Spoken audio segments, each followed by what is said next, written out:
Hi kiddos, good morning. I did not finish the last chapter, so I'm going to do that. We are at Miss Honey's house, and I don't remember what else happened, but we'll see. Let's have it in the sitting room, Miss Honey said, picking up a tray and leading the way out of the kitchen and down the dark little tunnel to the room at the front. Matilda followed her. But just inside the doorway of the so-called sitting room, she stopped and stared around in absolute amazement. The room was as small and square and bare as a prison cell. The pale daylight that entered came from a single tiny window in the front wall, but there were no curtains. The only objects in the entire room were two upturned wooden boxes to serve as chairs and a third box between them. That was all. There were no pictures on the walls, no carpets on the floor, only rough, unpolished wood planks. And there were gaps between the planks where dust and bits of grime had gathered. The ceiling was so low that with a jump, Matilda could nearly touch it with her fingertips. The walls were white, but the whiteness didn't look like paint. Matilda rubbed her palm against it, and white powder came off to her skin. It was whitewash, the cheap stuff that is used in cow sheds and stables and hen houses. Matilda was appalled. Was this really where her neat and trimless-dressed schoolteacher lived? Was this all she had to come back to after a days of work? It was unbelievable. And what was the reason for it? There was something very strange going on around here, surely, she thought. Miss Honey put down her tray on one of the upturned boxes. "Sit down, my dear, sit down," she said. "And we'll have a nice hot cup of tea. Help yourself to bread. Both slices are for you. Oh, I've never eaten anything when I get home. I have a good old tuck-in at the school lunch, and that keeps me going until the next morning." Matilda perched herself carefully on the upturned box, and more out of politeness than anything else, she took a slice of bread and margarine and started to eat it. At home, she wouldn't have been having buttered toast and strawberry jam, and probably a piece of sponge cake to round it off. And yet, this was somehow far more fun. There was a mystery here in the house, a great mystery. There was no doubt about that, and Matilda was longing to find out what it was. Miss Honey poured the tea and added a little bit of milk to both cups.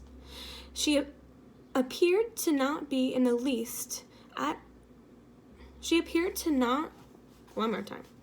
appeared to be not in the least ill at ease, sitting in an upturned box in the bare room and drinking tea out of the mug that she balanced on her knee. "You know," she said, "I've been thinking very hard about what you did with the glass." "Is it a great power that you have been given, my child?" "You know that." "Yes, Miss Honey, I do know it's a great power," Matilda said, chewing her bread and margarine. "So far as I know," Miss Honey went on, "nobody else in the history of the world has been able to compel an object to move without touching it or blowing on it or using any outside help at all." Matilda nodded and said nothing. "The fascinating thing," Miss Honey said, "would be to find out the real limit of the power of yours. Oh, I know you think you can move just about anything in there, but I have my doubts about that." "I'd love to try something really huge," Matilda said. "What about distance?" Miss Honey asked. "Would you always have to be so close to the things you were pushing?" "I simply don't know," Matilda said, "but it would be fun to find out." And I'm going to start the next chapter that is called Miss Honey's Story. So we're going to learn about Miss Honey's past, which I'm intrigued.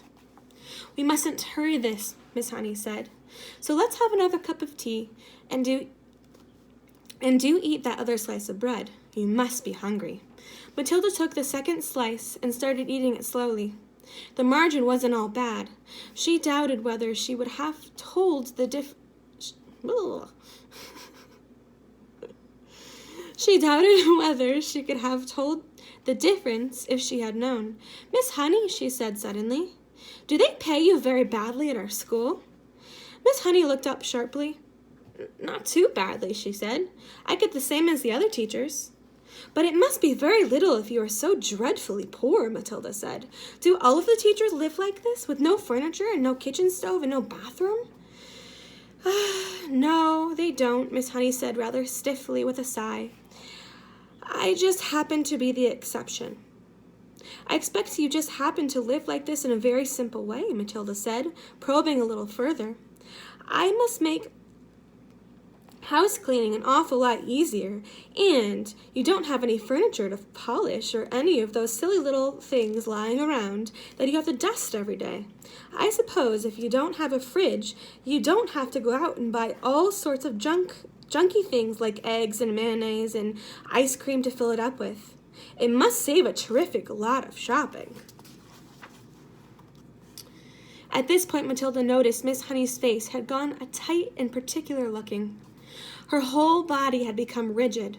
Her shoulders were hunched up high and her lips were pressed together tight, and she sat there gripping her mug of tea in both her hands and staring down into the thought, searching for a way to answer these not quite so innocent questions. There followed a rather long and embarrassing silence. In the space of 30 seconds, the atmosphere in the tiny room had changed completely, and now it was vibrating with awkwardness and secrets. Matilda said, I'm very sorry I asked you those questions, Miss Honey. It's not any of my business. At this, Miss Honey seemed to rouse herself. She gave a shake of her shoulders, and then very carefully she placed her mug on the tray. Why shouldn't you ask, she said. You were bound to ask in the end. You are much too bright not to have wondered. Perhaps I even wanted you to ask. Maybe that is why I invited you here after all. As a matter of fact, you are the first visitor to come to the cottage since I moved in 2 years. Matilda said nothing. She could feel the tension growing and growing in the room. You are so much wiser than your years, my dear, Miss Honey went on. It quite staggers me. Although you look like a child, you are not really a child at all, because your mind and your powers of reasoning seem to be fully grown up. So I suppose we might call you a grown-up child, if you see what I mean. Matilda did not say anything. She was waiting for what was coming next. Up to now, Miss Honey went on, I have found it impossible to talk to anyone about my problems. I couldn't face the embarrassment, and anyway, I lack the courage. Any courage I was knocked out of me when I was young. But now, all of a sudden, I have a sort of desperate wish to tell everything to someone. I know you are only a tiny little girl, but there is something in the magic of your eyes somewhere. I know. I've seen it with my own eyes before. Matilda became very alert. The voice she was hearing was surely crying for help. It must be. It had to be. Then the voice spoke again. Have some more tea, it said. I think there's a little drop left. Matilda nodded. Miss Honey poured more tea into both mugs and added milk. Again she kept her own mug in both hands and sat there sipping. There was quite a long silence before she said, May I tell you a story? Of course, Matilda said.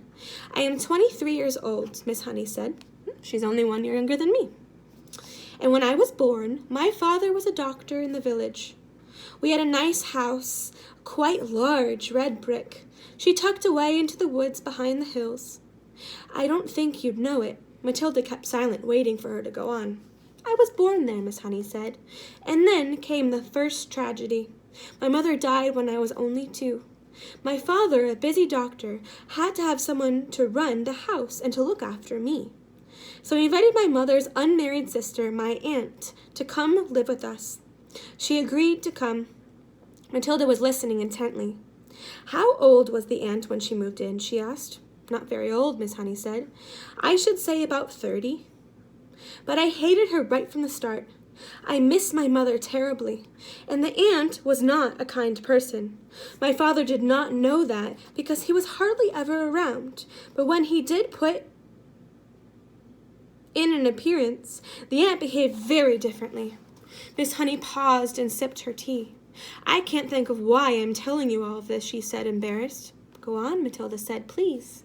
Well, Miss Honey said, then came the second tragedy. When I was 5, my father died suddenly. One day he was there, and the next day he was gone. And so I left to live alone in my aunt's house. She became my legal guardian. That means if something happens to your parents, there'll be someone who can take care of you and have responsibilities for you and talks to teachers, talks to doctors, and all those things, and those are called legal guardians. She had all the powers of a parent over me, and in some ways or another, she became the actual owner of the house. So how did your father die? Matilda asked. It's interesting you should ask that, Miss Honey said. I myself was much too young to question it at the time, but I found out later that there was a good deal of mystery surrounding the death. Didn't they know how he died? Matilda asked. Well, not exactly, Miss Honey said, hesitating. You see, no one could believe that he would ever have done it. He was such a very sane and sensible man. Done what? Matilda said. Killed himself. Matilda was stunned. He did what? She gasped. Well, that's what it looked like, Miss Honey said. But who knows? She shrugged and turned away and stared out the tiny window. I know what you're thinking, Matilda said. You're thinking that your aunt killed him and made it look as though he'd done it himself. I'm not thinking anything, Miss Honey said. One must never think things like that without proof. The little room became quiet. Matilda noticed that the hands clasping the mug were trembling slightly. What happened after that? She asked. What happened when you were left all alone with the aunt? Wasn't she nice to you then? Nice, Matilda? Nice, Miss Honey said. She was a demon. As soon as my father was out of the way, she became a holy terror. My life was a complete and utter nightmare. What did she do to you? Matilda asked. I don't want to talk about it, Miss Honey said. It's too horrible. But in the end, I became so frightened of her that I used to start shaking when she came into the room. You must understand, I was never a strong character like you. I was always shy. Didn't you have any other relations, other people to care for you? Matilda asked. Any uncles or aunts or grannies who would come and see you? None that I knew about, Miss Honey said. They were all either dead or they'd gone to Australia. And that's still the way it is now, I'm afraid. So you grown up in that house all alone with your aunt, Matilda said. You must have gone to school. Okay, that's where I'm going to stop for this chapter. I want you to make a prediction. Now, if you've already read the book, that's fine. You can still make a prediction, even though you kind of know. But I want you to make a prediction about how do you think that Miss Honey's dad died? Because I don't know if I'm quite convinced either. I think it might have been the aunt, just hearing her story so far. So what do you think? I'm curious.